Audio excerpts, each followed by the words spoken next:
Hello class, welcome to my channel. I hope you all are doing well. आप सबका मेरे channel पर स्वागत है। जैसा कि आपको पता है, हम यहाँ पर तैयारी करते हैं यूजीसी नेट पेपर 2 कॉमर्स के लिए और आज हम करेंगे top 50 questions answer UGC net commerce paper 2 के लिए। ठीक है। सो प्रीवियस ईयर क्वेश्चंस थे हमारे जो चले हुए हैं, अब हम उनमें से 10 ईयर्स के 50 मोस्ट टॉप क्वेश्चंस करेंगे जो आए हुए हैं यूनिट 1 में से पूछे गए हैं, जो हमारी यूजीसी नेट कॉमर्स पेपर 2 से रिलेटेड है। ठीक है। हमारी यूनिट 1 कौन सी है? यूनिट 1 है हमारी business environment and international business. इससे रिलेटेड हमारी यूनिट है जिसकी हमने 11 क्लासेस पहले कर ली हुई हैं। जिन्होंने नहीं वो देखी हैं वो प्लेलिस्ट में नीचे दे दूंगी, वो आप देख लीजिएगा। हमारी यूनिट का नाम है business environment and international business. हम आज इसके क्वेश्चंस करेंगे। ठीक है।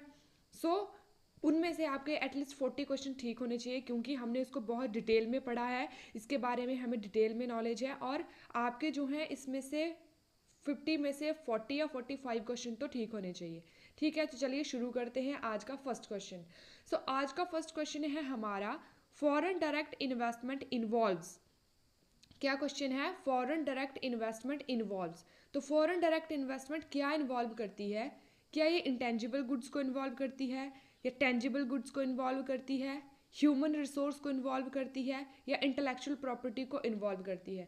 तो किस चीज़ को एफडीआई हमारा इन्वॉल्व करता है? ये हमारा इन्वॉल्व करता है टेंजिबल गुड्स को। किसको इन्वॉल्व करता है? टेंजिबल गुड्स को। तो इसका राइट आंसर क्या हो जाएगा? इसका राइट आंसर हो जाएगा बी, जो कि है आपका टेंजिबल गुड्स। ठीक है।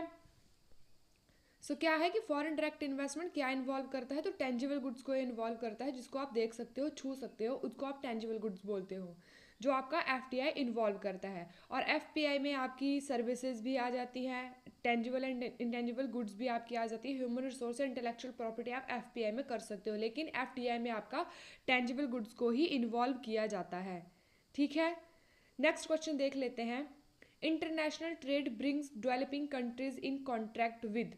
जो इंटरनेशनल ट्रेड होता है वो डेवलपिंग कंट्री के साथ मिलकर किस तरह का बिजनेसेस करती हैं? डेवलपिंग कंट्रीज जो है किसके कॉन्ट्रैक्ट में आकर इंटरनेशनल बिजनेस करती हैं? डेवलपिंग कंट्री जैसे आपकी कौन सी है? इंडिया है डेवलपिंग कंट्री है, वो किसके साथ मिलकर बिजनेस करेंगी? कि डेवलप्ड नेशन के साथ, मॉडर्न आइडियाज के साथ, डेवलपिंग कंट्रीज के साथ, या सस्टेनेबल ग्रोथ के साथ मिलकर वो जो है वो इंटरनेशनल ट्रेड करेंगी, जो आपकी डेवलपिंग कंट्रीज होती हैं। तो किसके साथ मिलकर करेंगी? बताइए इसका आंसर क्या होगा? सोचिए ज़रा कि डेवलपिंग कंट्री जो होती है वो डेवलप्ड नेशन के साथ मिलकर जो है इंटरनेशनल ट्रेड करती हैं। ठीक है। नेक्स्ट क्वेश्चन हम देख लेते हैं, क्या है हमारा नेक्स्ट क्वेश्चन। नेक्स्ट क्वेश्चन है आपके क्रोनोलॉजिकल ऑर्डर में आपने देखना है कि arrange the following steps of export procedure in chronological order. कि जो जब आप एक्सपोर्ट करते हो, निर्यात करते हो, तब कौन सा कार्य आप सबसे पहले करते हो और कौन सा आप सबसे बाद में करते हो? कि पहले बड़ा बड़ा बड़ा, उसको आप क्रोनोलॉजिकल ऑर्डर बोलते हो। क्या आप सबसे पहले ऑर्डर को एक्सेप्ट करते हो, क्या उसको प्लेस करते हो, गुड्स को रिमूव फ्रॉम वर्क्स करते हो, या goods readiness and documentation goods? आप इसमें क्या करो, रीअरेंज करके देखो इसको आप। ठीक है। रीअरेंज करके देखो कि क्या सी चीज़ है जो पहले करी जाएगी, क्या सी चीज़ है जो बाद में करी जाएगी। जब आप एक्सपोर्ट करते हो, जब चीज़ों का दूसरे देशों को निर्यात करते हो, या दूसरे कंट्री जो है आपसे परचेज करती हैं, तो सबसे पहले क्या किया जाता है? ऑर्डर को प्लेस किया जाता है। क्या किया जाता है? ऑर्डर की प्लेसमेंट करी जाती है, ऑर्डर को प्लेस किया जाता है। ठीक है। उसके बाद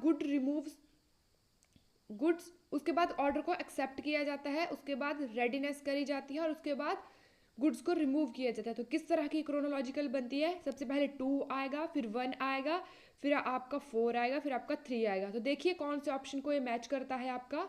ये आपका करता है बी को मैच करता है। तो आपका आंसर क्या हो जाएगा? बी हो जाएगा। क्या आपका आंसर हो जाएगा? बी, जो है 2 1 4 3। आपने इसको क्रोनोलॉजिकल ऑर्डर में देखना था। ठीक है। सबसे पहले आप क्या करोगे? प्रपोजल, फिर एक्सेप्ट, फिर डॉक्यूमेंटेशन करोगे, फिर गुड्स को रिमूव करोगे।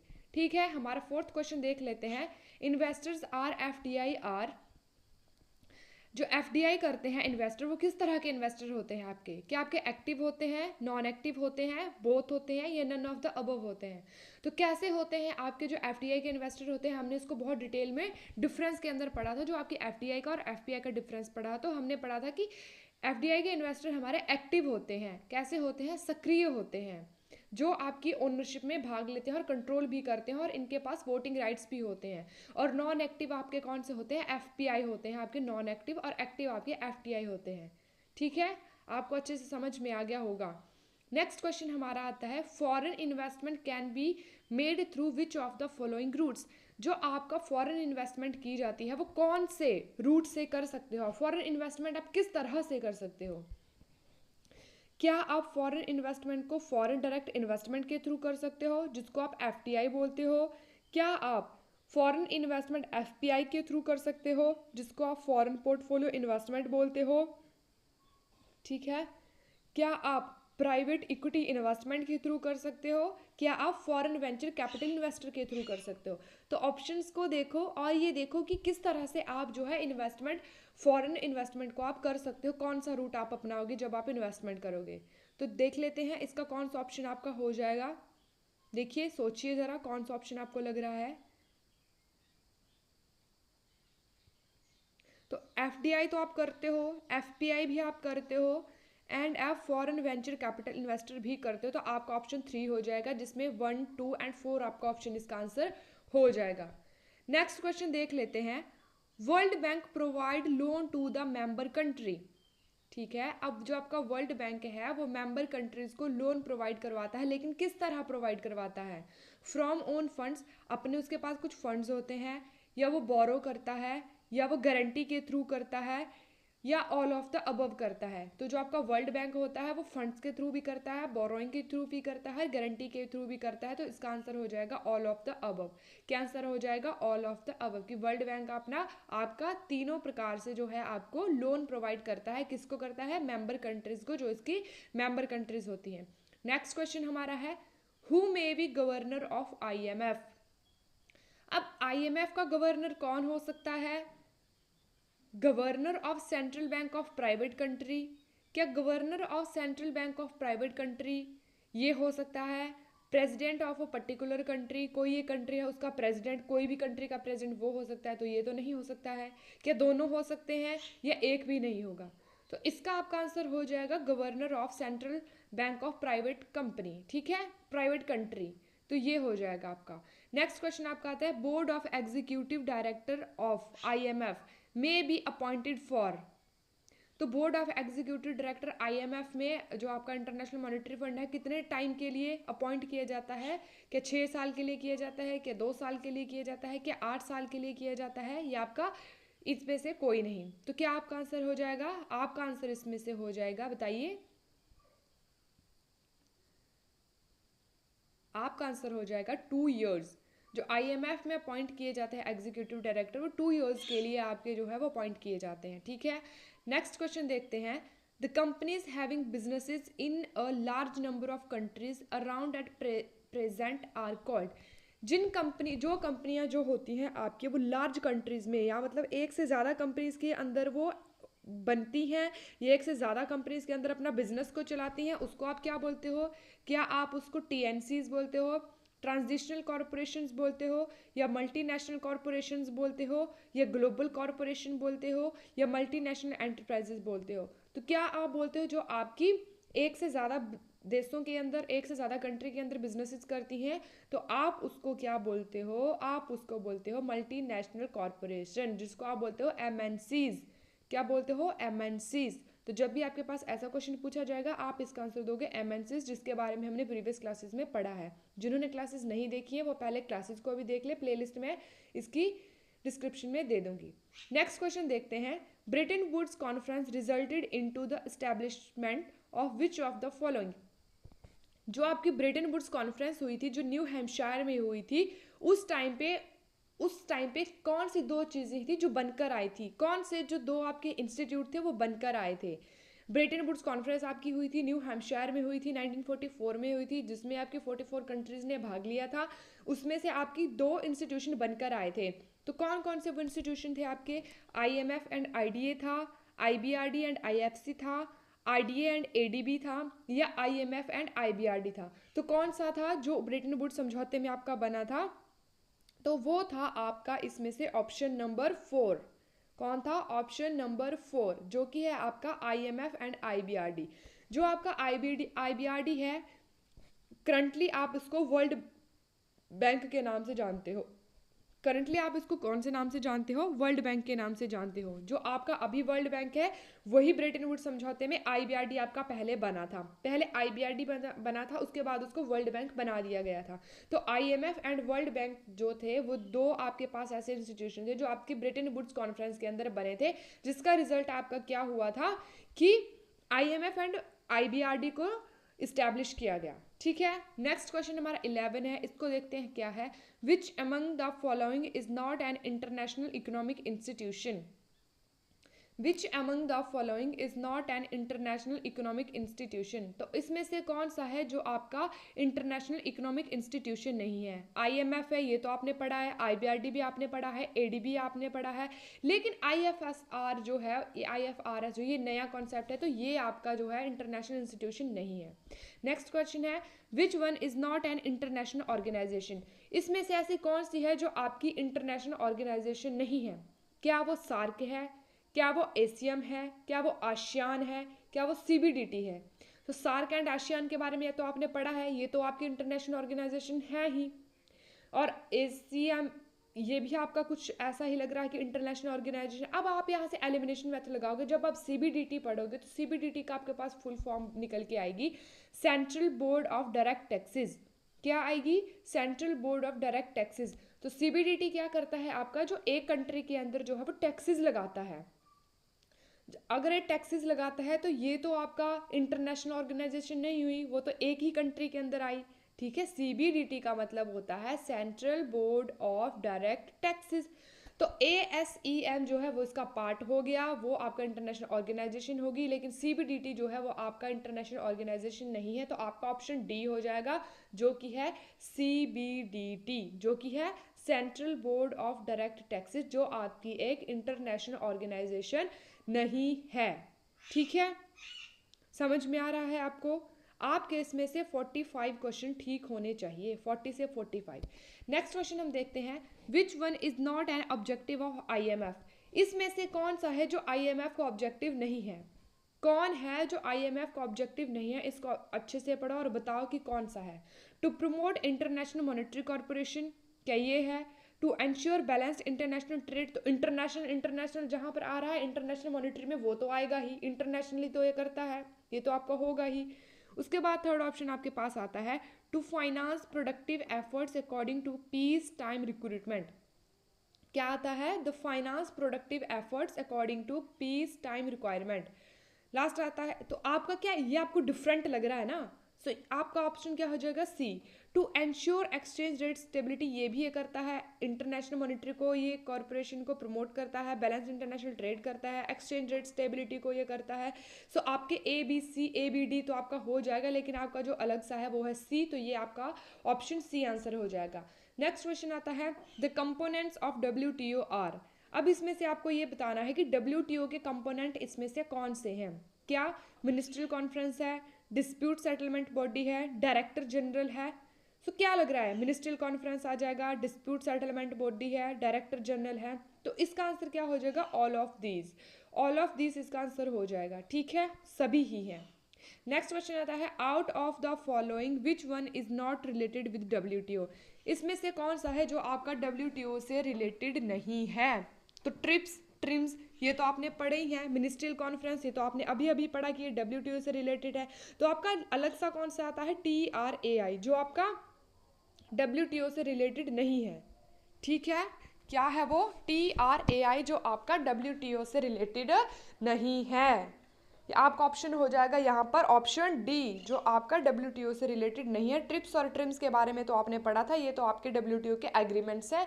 ठीक है, तो आपका आंसर हो जाएगा D, जो है आपका TRAI। ठीक है, सो इस तरह से आपको याद रखना, एग्जाम में जब पूछा जाएगा तब आपने यही ऑप्शन करना है वहाँ पर।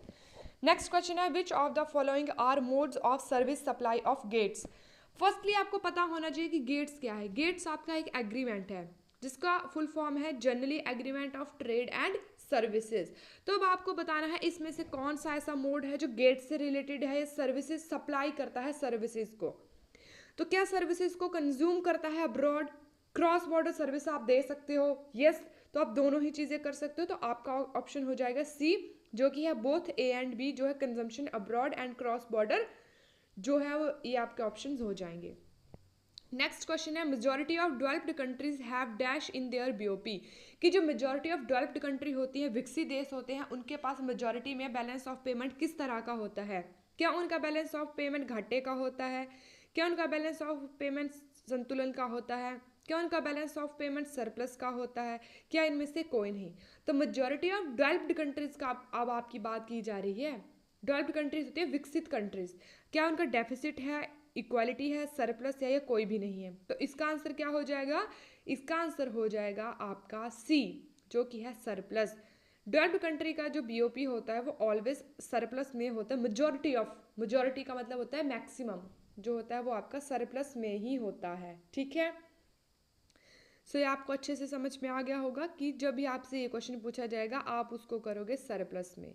इक्वालिटी आपका किस में हो सकता है? इक्वालिटी भी हो सकता है कभी कभी संतुलन की स्थिति में, लेकिन डेफिसिट इनका बहुत ही कम होता है। क्या डेफिसिट का मतलब होता है घाटे का भुगतान शेष। तो इन कंट्रीज को घाटे का भुगतान शेष नहीं होता है, तो इनको कैसा होता है? सरप्लस। आधिक्य क्या होता है कि इनके एक्सपोर्ट ज़्यादा होते हैं और इम्पोर्ट इनके कम होते हैं।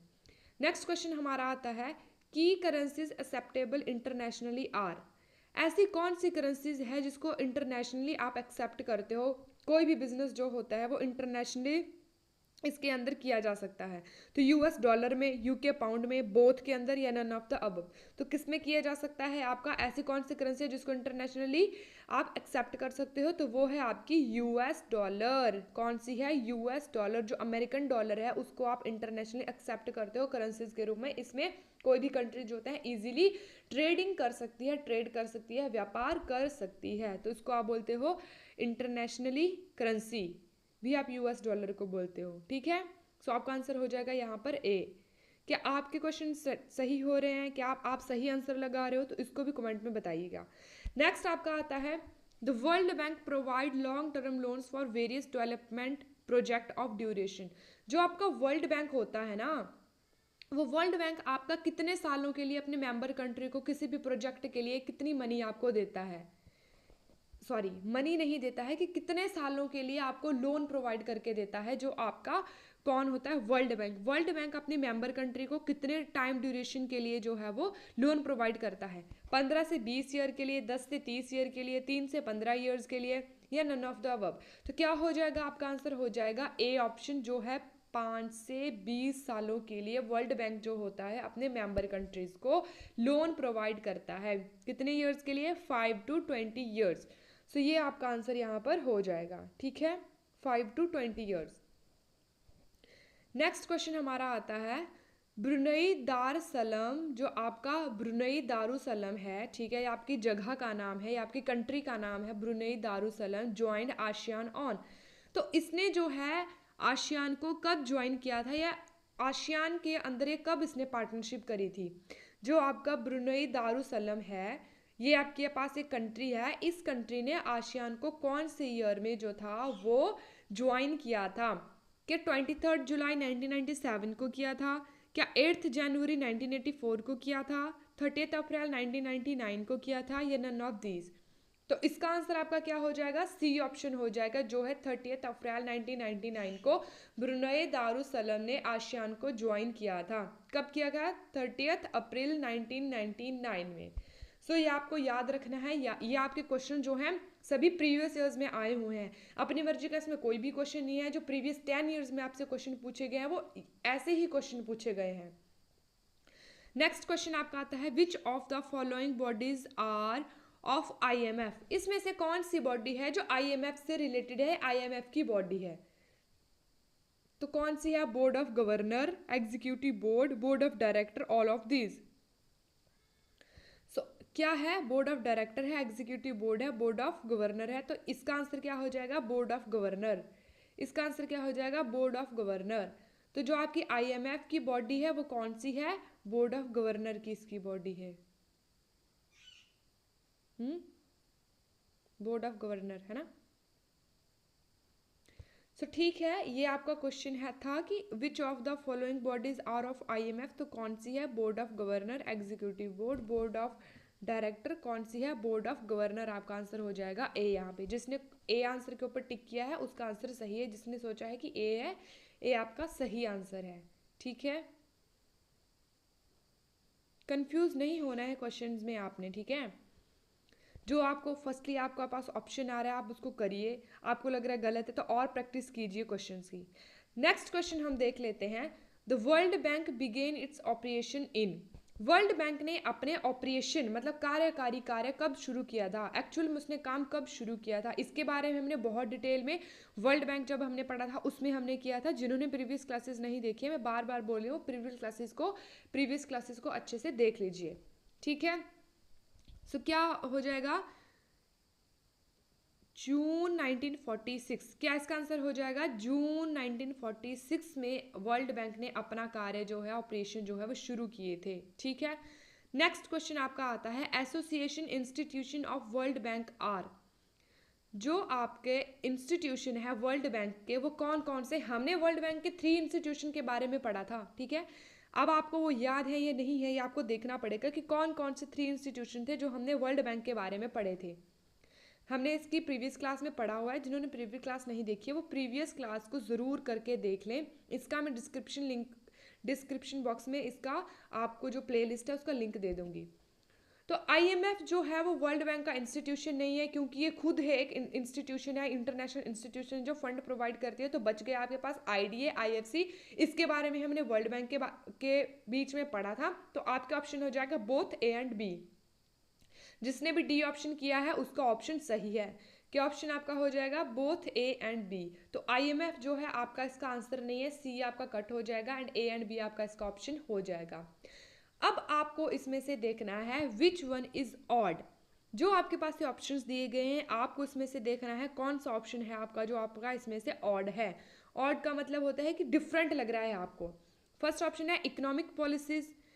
अब इकोनॉमिक पॉलिसीज किस में आती हैं? उसके बाद आता है इकोनॉमिक प्लानिंग। इकोनॉमिक प्लानिंग किस में आती है? सोशियो कल्चर फैक्टर, ये किस में आते हैं? मैक्रो इकोनॉमिक सिनेरियो, ये किस में आते हैं? तो आपकी जो इकोनॉमिक्स से रिलेटेड है, इकोनॉमिक पॉलिसीज बोल दो, इकोनॉमिक प्लानिंग बोल दो, मैक्रो इकोनॉमिक सिनेरियो बोल दो, ये सब आपका इकोनॉमिक एनवायरनमेंट से रिलेटेड है। जो आपका है बिजनेस एनवायरनमेंट में मैक्रो एनवायरनमेंट का जो आपका पार्ट है एक्सटर्नल एनवायरनमेंट उसका है ये। तो आपका ऑप्शन हो जाएगा, तो कौन सा है ऑड? सी हो जाएगा। ये तीनों एक ही चीज़ है। आपका सोशियो कल्चर फैक्टर जो है ये अलग आपका आ गया, ये फैक्टर है आपका उससे रिलेटेड नहीं है, तो आपका ऑप्शन हो जाएगा सी। उसके बाद क्वेश्चन आता है which of the following laws affect businesses organisation. तो कौन सा ऐसा लॉ है जो बिजनेस ऑर्गेनाइजेशन को अफेक्ट करता है? कौन सा लॉ है जो बिजनेस ऑर्गेनाइजेशन को अफेक्ट करता है? Incorporation and bankruptcy law, environmental protection law, occupational health and safety law, competition law. तो एनवायरमेंटल प्रोटेक्शन लॉ ये तो अफेक्ट नहीं करता है, हेल्थ एंड सेफ्टी भी नहीं है करता है, कंपटीशन लॉ भी इसको अफेक्ट नहीं करता है। तो कौन सा बचा? इनकॉर्पोरेशन एंड आपका बैंक्रप्सी लॉ जो है वो आपके बिजनेसेस ऑर्गेनाइजेशन को अफेक्ट करता है। नेक्स्ट क्वेश्चन देखते हैं, विच of the following is not studied in business law. इसमें से क्या है जो आप बिजनेस स्टडी में, बिजनेस लॉ में स्टडी नहीं करते हो? नेशनल इनकम को, कल्चर कस्टम को, मैनेजमेंट ऑफ बिजनेसेस फंक्शन को, ऑल ऑफ द अबव। तो किसको नहीं करते हो? नेशनल इनकम को नहीं करते हो, है ना। किसको नहीं करते हो? सोचो भला, किसको नहीं करते हो आप? Is not studied in business law. जब आप बिजनेस लॉ की बात करते हो, क्योंकि नेशनल इनकम जो आता है ना आपका वो इकोनॉमिक में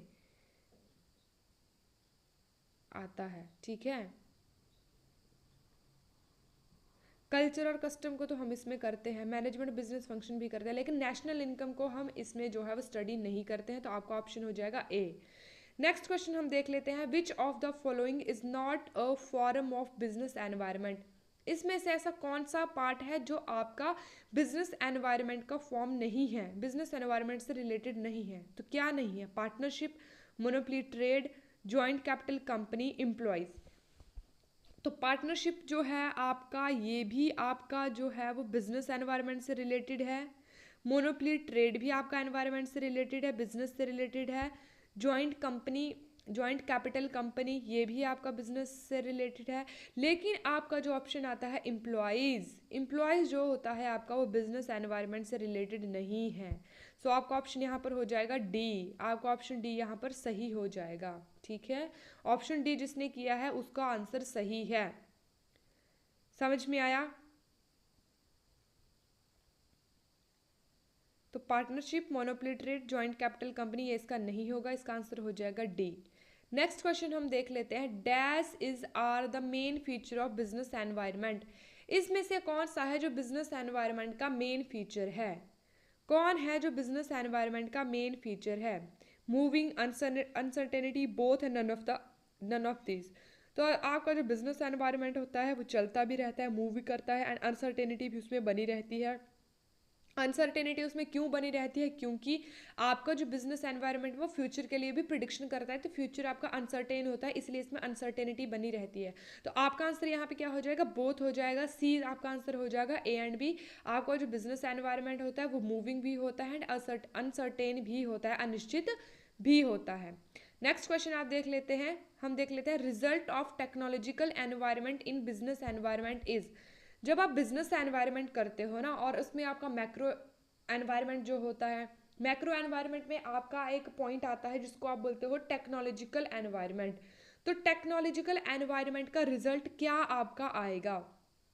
बिजनेस एनवायरनमेंट आपने पढ़ा है ना, बिजनेस एनवायरनमेंट के टाइप्स भी पढ़े हैं, जिसमें आपने इंटरनल पढ़ा है, एक्सटर्नल पढ़ा है। एक्सटर्नल में हमने पढ़ा है टेक्नोलॉजिकल एनवायरनमेंट पढ़ा है, इकोनॉमिक एनवायरनमेंट पढ़ा है, फिजिकल नहीं पढ़ा है हमने।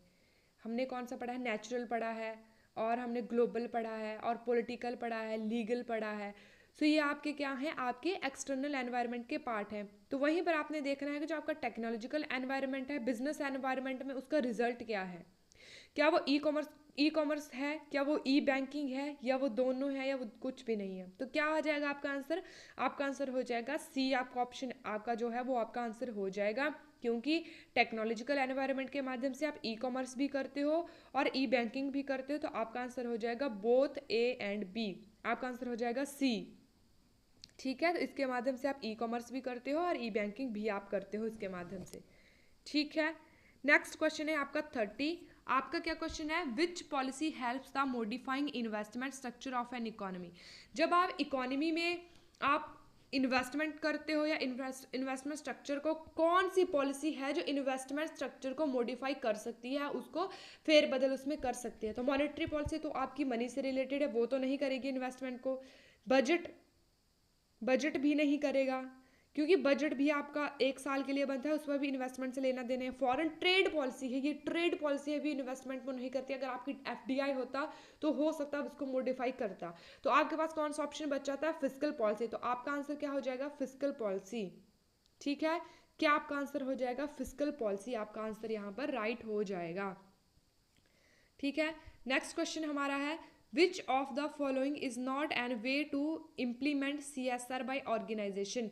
इन ऑप्शन में से ऐसा कौन सा ऑप्शन है जो आपका CSR ऑर्गेनाइजेशन के द्वारा इम्प्लीमेंट नहीं किया जाता है? तो एनवायरमेंट सस्टेनेबिलिटी, ये तो की जाती है। CSR क्या होता है आपका? Corporate social responsibility. Corporate social responsibility को क्या बोलते हो? CSR, जो हमने प्रीवियस क्लासेस में बिजनेस एनवायरनमेंट में पढ़ा था कि समाज के प्रति कॉरपोरेशन का कुछ आपका योगदान रहता है। तो बताइए इसमें से कौन सा है जो CSR के अंडर नहीं आता है? तो एनवायरमेंटल सस्टेनेबिलिटी, ये तो आप करते हो। एनवायरनमेंट को स्थिरता, एनवायरनमेंट के अंदर स्थिरता रखना, पर्यावरणीय स्थिरता, ये तो आपका आएगा। एनर्जी कंजर्वेशन, ये भी आपका, ये भी CSR का कार्य है कि एनर्जी को आपने बचा कर रखना है। कम्युनिटी इन्वॉल्वमेंट, कम्युनिटी को इन्वॉल्व करना है, ये आपका ऑप्शन नहीं होगा। एथिकल मार्केटिंग प्रोसेस, मार्केटिंग में एथिकल नैतिकता से कार्य करना, ये भी आपका आ जाएगा। लेकिन आपका जो सी ऑप्शन है वो उसमें ऑड है। कम्युनिटी को इन्वॉल्व, आपका बिजनेस CSR से कोई लेना देना नहीं है, तो आपका आंसर हो जाएगा सी। उसके बाद क्वेश्चन आता है, the red ड्रेसल forum of consumer consist of. हमने रेड ड्रेसल फोरम पढ़े थे कंज्यूमर प्रोटेक्शन एक्ट 1986 के अंदर। उसके अंदर हमने 3 फोरम पढ़े थे जो आपको याद होंगे। तो उसमें से बताइए कौन से हैं ये? National consumer forum, district consumer forum, both या नन ऑफ द अबव। कौन कौन से हैं? National consumer forum, district consumer forum, both या नन ऑफ द अबव। कौन से हैं जो रेड रसेल फोरम जो आपका कंज्यूमर का है इसको कंसिस्ट करते हैं, तो बोथ करते हैं, नेशनल कंज्यूमर फोरम भी करता है, डिस्ट्रिक्ट कंज्यूमर फोरम भी करता है, तो आपका आंसर सी हो जाएगा। नेक्स्ट क्वेश्चन देखते हैं, टैक्स ज्यूरिडिक्शन, जो आपका tax jurisdiction is an example of which environmental factor. जो आपका टैक्स डिडक्ट होता है ना, टैक्स कौन देता है, लोग देते हैं, ह्यूमन देते हैं, तो कौन से एनवायरमेंट का फैक्टर है ये, सोशल का है, इकोनॉमिक का है, पॉलिटिकल का है, लीगल का है, तो कौन सा एनवायरमेंट का फैक्टर है, ये है आपका सोशल एनवायरमेंट का फैक्टर है। टैक्स ज्यूरिसडिक्शन, जो आपका टैक्स आप पे करते हो कौन करता है, सोशल, समाज, लोग करते हैं, तो इसका आंसर आपका हो जाएगा सोशल। इसका आपका आंसर हो जाएगा सोशल, जिसने सोशल किया है उसका आंसर सही हो जाएगा। ठीक है, जिसने सोशल किया है उसका आंसर सही हो जाएगा। ठीक है, इकोनॉमिक, पॉलिटिकल, लीगल ये आपका नहीं होगा, इकोनॉमी में आपकी पॉलिसीज आएंगी, सोशल आपका इसका आंसर होगा। Which of the following can not be included in objective of globalisation. इसमें से कौन सा है जो आपके ग्लोबलाइजेशन के ऑब्जेक्टिव में इंक्लूड नहीं किया जाएगा, कि आपका ग्लोबलाइजेशन जो है वो, क्या आपका ग्लोबलाइजेशन इंडस्ट्रियलाइजेशन के ऊपर फोकस करता है। कैन नॉट बोला है, आपको किस चीज़ के ऊपर ध्यान रखना है, कैन नॉट के ऊपर ध्यान रखना है कि जो नहीं करता है। तो ग्लोबलाइजेशन तो आपका इंडस्ट्रियलाइजेशन के ऊपर फोकस करता है ना, इंडस्ट्रियलाइजेशन के ऊपर फोकस, तो ये तो हो जाएगा। It emphasise free flow of capital, तो ये भी ये करता है फ्री फ्लो ऑफ कैपिटल। तो क्या है आपका ऑप्शन जो नहीं होगा वो है इट इनहेंस अनएम्प्लॉयमेंट, ये अनएम्प्लॉयमेंट को इनहेंस नहीं करता है, ये एम्प्लॉयमेंट जनरेट करता है, तो अनएम्प्लॉयमेंट इसका ऑब्जेक्टिव नहीं है, तो आपका ऑप्शन सी हो जाएगा जो कि है इट इनहेंस अनएम्प्लॉयमेंट। ठीक है, आपका आंसर सी हो जाएगा। 35 क्वेश्चन आपका है, in international trade which of the following is a non tariff. नॉम हो गया यहाँ पे, ये नॉन होगा। ठीक है, in international trade which one of is the following is an non, मैं इसको एन कर लेती हूँ, आपको अच्छे से समझ में आएगा। ठीक है, अब इसमें से कौन है जो नॉन टैरिफ बैरियर नहीं है, या नहीं नॉन टैरिफ बैरियर है, तो कोटा है, इंपोर्ट बैन है, एक्सपोर्ट कंट्रोल है, एंटी डंपिंग लॉ है, कौन है जो इसमें से नॉन टैरिफ बैरियर। हमने नॉन टैरिफ बैरियर के बारे में बहुत अच्छे से पढ़ा है, tariff and non tariff barrier के बारे में पढ़ा है, तो क्या आप इसका आंसर हो जाएगा, इसका आंसर हो जाएगा कोटा। कोटा इसका आंसर कैसे हो जाएगा, क्योंकि नॉन टैरिफ बैरियर के अंदर जो है आपका कोटा निर्धारित किया जाता है कि कौन सी कंट्री से कितनी मात्रा में आप एक्सपोर्ट करोगे या इम्पोर्ट आप करोगे। ठीक है, कोटा इसका आंसर हो जाएगा। इंपोर्ट बैन आप ये भी बोल सकते हो, इंपोर्ट्स को बैन, लेकिन बैन नहीं ये करता है इंपोर्ट को। ठीक है, ये सिर्फ इसके ऊपर कुछ प्रतिबंध लगाता है, रिस्ट्रिक्शन लगाता है, लेकिन बैन नहीं ये करता है इंपोर्ट को। तो इसका आंसर आपका हो जाएगा कोटा, इसका आंसर हो जाएगा ए। एक्सपोर्ट को भी ये कंट्रोल नहीं करता है, एक्सपोर्ट को तो ये बढ़ावा देता है, तो कंट्रोल तो नहीं करता है। एंटी डंपिंग लॉ, डंपिंग के ऊपर भी इसका कोई लॉ नहीं बना है, तो इसका आंसर हो जाएगा कोटा। तो आपके पास जब भी ऐसा कोई क्वेश्चन आएगा आप उसका आंसर करोगे, आप उसको कौन से में टिक लगाओगे, आप लगाओगे कोटा, इसका आंसर हो जाएगा। ठीक है, इंपोर्ट बैन के ऊपर आपने इसके ऊपर नहीं टिक लगाना है। ठीक है, समझ में आया आपको।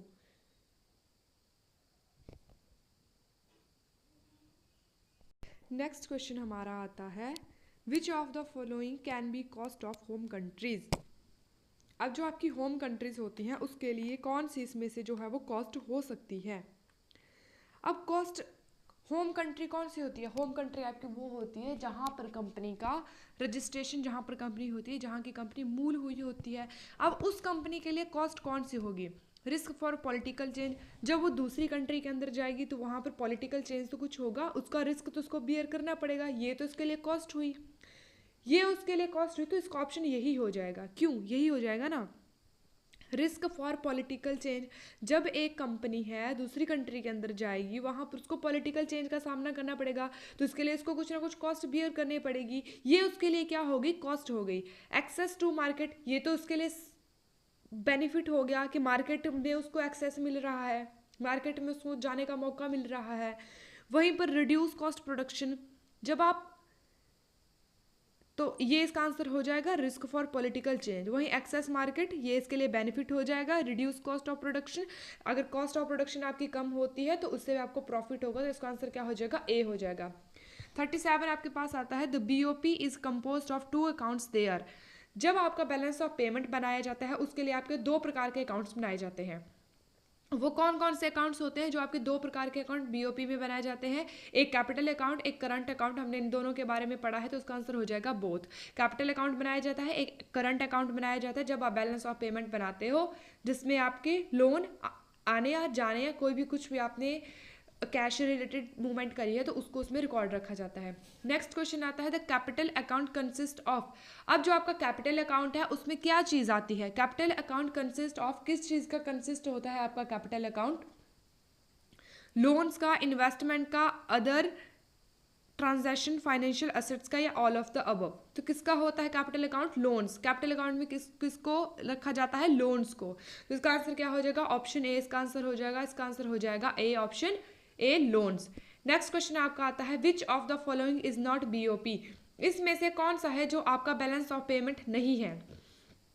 तो इसके बारे में जस्ट अभी हमने पढ़ा, capital account, current account, loss account, none of these. कौन सा इसका हो जाएगा बताइए? कैपिटल अकाउंट, करंट अकाउंट, ये दोनों तो हमने पढ़े, ये दोनों तो BOP में होते हैं। तो लॉस अकाउंट जो है वो आपका BOP में नहीं होता है, तो आपका ऑप्शन सी इसका आंसर हो जाएगा। क्या हो जाएगा? ऑप्शन सी इसका आंसर हो जाएगा जो है loss account. So option C. Next question देखते हैं the BOP is an system. तो BOP is an dash system. जो आपका बैलेंस ऑफ पेमेंट है वो किसका सिस्टम है? कैसा सिस्टम है जो बैलेंस ऑफ पेमेंट जब आप करते हो? क्या ये सोशल है, अकाउंटिंग है, बोथ है, नन ऑफ दीज है? तो सोशल तो BOP नहीं है। हमने इसके बारे में कुछ अकाउंट्स के बारे में पढ़ा है। जो आपका करंट अकाउंट है, कैपिटल अकाउंट है, इन दोनों के बारे में हमने पढ़ा है। तो ये कैसा सिस्टम हो गया? ये एक प्रकार का अकाउंटिंग सिस्टम हो गया। तो इसका आंसर हो जाएगा बी, जो है आपका अकाउंटिंग सिस्टम। ठीक है, तो BOP is an system of accounting system. जब भी आपके पास ऐसा क्वेश्चन आएगा तो आपको टिक क्या करना है? अकाउंटिंग आपको टिक करना है। ठीक है, सो आपका हो जाएगा ऑप्शन बी सही आंसर। नेक्स्ट क्वेश्चन की ओर चलते हैं। तो नेक्स्ट क्वेश्चन देखते हैं क्या है। 1 गवर्नर एंड 1 सब्स्टिट्यूट गवर्नर। एक गवर्नर और एक और गवर्नर सब्स्टिट्यूट, अगर एक काम नहीं करेगा तो दूसरा काम करेगा, या एक को कुछ प्रॉब्लम होगी तो दूसरा उसकी जगह पर काम करेगा। Of World bank is appointed for. तो जो वर्ल्ड बैंक के लिए जो गवर्नर होता है या सब्स्टिट्यूट गवर्नर होता है वो कितने ईयर्स के लिए जो है अपॉइंट किया जाता है? वहीं पर आपने IMF का पढ़ा था, तो IMF का 2 साल के लिए अपॉइंट किया जाता है। वहीं पर जो आपका वर्ल्ड बैंक का है वो कितने ईयर के लिए किया जाता है? 2 साल के लिए, 5 साल के लिए, 7 साल के लिए, या नन ऑफ दीज। तो वो किया जाता है आपका किसके लिए? 5 साल के लिए। 2 साल का IMF के लिए और 5 साल का आपका वर्ल्ड बैंक के लिए अपॉइंट किया जाता है गवर्नर। तो आपका आंसर हो जाएगा बी, जो है आपका गवर्नर। ठीक है, क्या हो जाएगा? ऑप्शन बी, जो है आपका गवर्नर। सो बी है जो आपका आंसर है 5 ईयर्स। तो गवर्नर कितने साल के लिए किया जाएगा? 5 ईयर। तो आपका आंसर हो जाएगा बी, 5 ईयर्स के लिए। नेक्स्ट क्वेश्चन आता है the World bank is owned by. World bank को किसके द्वारा ओन किया जाता है? किसके द्वारा इसको चलाया जाता है? कौन इसकी ओनरशिप रखता है वर्ल्ड बैंक की? मेंबर कंट्रीज USA का मतलब है यहाँ पे United state of America. America रखता है, यूनाइटेड कंट्रीज रखती है, ये दोनों रखते हैं, नीदर ए और बी रखता है। तो इसका आंसर हो जाएगा बोथ। दोनों ही जो है मेंबर कंट्रीज जो है वो भी, एंड USA जो है वो भी मेंबर वर्ल्ड बैंक को ओन करता है। तो आपका आंसर हो जाएगा बोथ। क्या हो जाएगा आपका आंसर? बोथ यहाँ पे हो जाएगा। The WTO covers. अब WTO क्या चीज़ को कवर करता है? WTO के अंदर किस तरह की प्रॉपर्टीज आती हैं, किस तरह की चीज़ें आती हैं? तो क्या WTO के अंदर इंटेलेक्चुअल प्रॉपर्टी आती है, बौद्धिक संपदाएं आती हैं, सर्विसेज आती हैं? तो यस, इंटेलेक्चुअल प्रॉपर्टी भी WTO के अंदर आता है, सर्विसेज भी WTO के अंदर आती है। लेकिन WTO के अंदर आप गुड्स को आपके पास ऑप्शन जो है उसके अकॉर्डिंग देखिए ना, 2 चीज़ें आपकी आ रही हैं, बोथ A एंड B। तो आपका आंसर हो जाएगा यहाँ पर D, both A and B। तो WTO किसको कवर करता है? इंटेलेक्चुअल प्रॉपर्टीज को भी एंड सर्विसेज को भी। तो आपका आंसर हो जाएगा बी। 44 क्वेश्चन है out of the following which one is not related to WTO। इसमें से कौन सा है जो आपका WTO से रिलेटेड नहीं है? तो कौन सा है? ट्रिप्स भी है, ट्रिम्स भी है, मिनिस्ट्रियल कॉन्फ्रेंसेस भी है, जो हमने पहले पढ़ा। तो TRAI जो है आपका इसका ऑप्शन नहीं है। सो ये आपका आंसर हो जाएगा ऑप्शन डी। सो आपका आंसर हो जाएगा ऑप्शन डी, जो आपका WTO से रिलेटेड नहीं है। नेक्स्ट क्वेश्चन आप करोगे, how many countries in SAARC. अब आपने सार्क पढ़ा है, WTO पढ़ा है, वर्ल्ड बैंक पढ़ा है, IMF पढ़ा है, अंकटाड पढ़ा है, तो उसमें आपने देखा है कौन सी कंट्री कौन से यूनियन के अंदर आती है। तो सार्क में कितनी कंट्रीज हैं? सार्क में आपकी 8 कंट्रीज हैं। कितनी कंट्री हैं शार्क में? शार्क में आपकी 8 कंट्रीज हैं। ठीक है, तो आपको याद रखना है सार्क में कितनी कंट्रीज हैं, 8 कंट्रीज आपके सार्क में है। When was ASEAN establish. अब क्या क्वेश्चन है आपके पास कि आपका जो आसियान है वो कब बना? व्हेन वाज आसियान इस्टेब्लिश, तो क्या 1987 में, 1960 में, 1967 में, 1968 में? इसके बारे में मैं आपको डीपली पढ़ाया है। तो 8 अगस्त को आप क्या करते हो? आसियान डे भी मनाते हो। तो 8 अगस्त 1967 को आपका आसियान बनाया गया है। कब बनाया गया है? 8 अगस्त 1967 को। तो आपका आंसर हो जाएगा सी। नेक्स्ट क्वेश्चन हम देखते हैं, the theory of reciprocal demand is developed by. जो थ्योरी है आपके रेसिप्रोकल डिमांड की, वो किसने बनाई है? यरन ने, जॉन स्ट्रूथ मिल ने, ओहलिन ने, नन ऑफ दीज ने। तो आपको थ्योरीज के बारे में भी पता रखना पड़ेगा। थ्योरीज जो है आपकी किस में है? आपकी इंटरनेशनल बिजनेस में है। तो ये किसने दी है? जॉन स्टूरत मिल ने। किसने दी है? जॉन स्टूरत मिल ने आपकी थ्योरी ऑफ रेसिप्रोकल डिमांड दी है। तो आपका आंसर क्या हो जाएगा? ऑप्शन बी, जो है जॉन स्टूरत मिल। नेक्स्ट क्वेश्चन देखते हैं, factor endowment theory of international trade is developed by. Factor endowment theory of international trade is developed by. जो फैक्टर एंडोमेंट थ्योरी है जिसके बारे में हमने पढ़ा है, किसने डेवलप करी है? तो ये क्या करी है? डेविड रिकार्डो ने, बर्टिल ओहलिन ने, जेएस मिल ने, CP किंडरबर्गर ने। तो किसने की है? बर्टिल ओहलिन ने। किसने की है? बर्टिल ओहलिन ने, जिसके बारे में हमने ब्रीफली पढ़ा है। 2 लोग थे, बर्टिल गुरु था और ओहलिन इसका शिष्य था। ओहलिन ने इसको आगे बढ़ाया था। तो किसने करी थी एंडोमेंट थियोरी को इंटरनेशनल ट्रेड की थी? बर्टिल ओहलिन ने। आपका आंसर हो जाएगा ऑप्शन बी सही, बर्टिल ओहलिन। ठीक है, इसको आपने याद रखना है। ओके, नेक्स्ट क्वेश्चन हमारा आता है 49, जो कि है factors of businesses generally depends on which environment. जो फैक्टर होते हैं बिजनेसेस की के, वो जनरली एनवायरनमेंट में किसके ऊपर डिपेंड होते हैं? सोशल के ऊपर, नेचुरल के ऊपर, ह्यूमन एंड फिजिकल। तो किसके ऊपर होते हैं? नेचुरल के ऊपर। तो आपका आंसर क्या आ जाएगा यहाँ पे? नेचुरल। नेचुरल आपका आंसर हो जाएगा। जो एनवायरनमेंट डिपेंड करता है वो नेचुरल के ऊपर। तो हमारा लास्ट क्वेश्चन आता है, globalisation is an example of which macro environment factor. जो आपका ग्लोबलाइजेशन है, ग्लोबलाइजेशन जो है इसमें से कौन से मैक्रो एनवायरनमेंट का फैक्टर है? तो कौन से मैक्रो एनवायरमेंटल का फैक्टर है? क्या वो इकोनॉमिक का है, सोशल का है, पॉलिटिकल का है, क्या वो आपके टेक्नोलॉजिकल का है? तो क्या है इकोनॉमी में आपका क्या आता है? Inflation, deflation, technological. ये इसका हो जाएगा मैक्रो एनवायरनमेंट का फैक्टर कौन सा है? टेक्नोलॉजिकल है, ग्लोबलाइजेशन। ठीक है, तो आपका आंसर क्या हो जाएगा? टेक्नोलॉजिकल आपका आंसर हो जाएगा। ठीक है, क्या आंसर हो जाएगा आपका? टेक्नोलॉजिकल। तो ठीक है, आज हमारे 50 क्वेश्चन यहीं पर कंप्लीट होते हैं। ठीक है, और आई होप कि आपके 50 में से 40 प्लस क्वेश्चन जो है वो ठीक हुए होंगे। एग्जाम में पूछे गए एग्जैक्टली वही क्वेश्चंस हैं।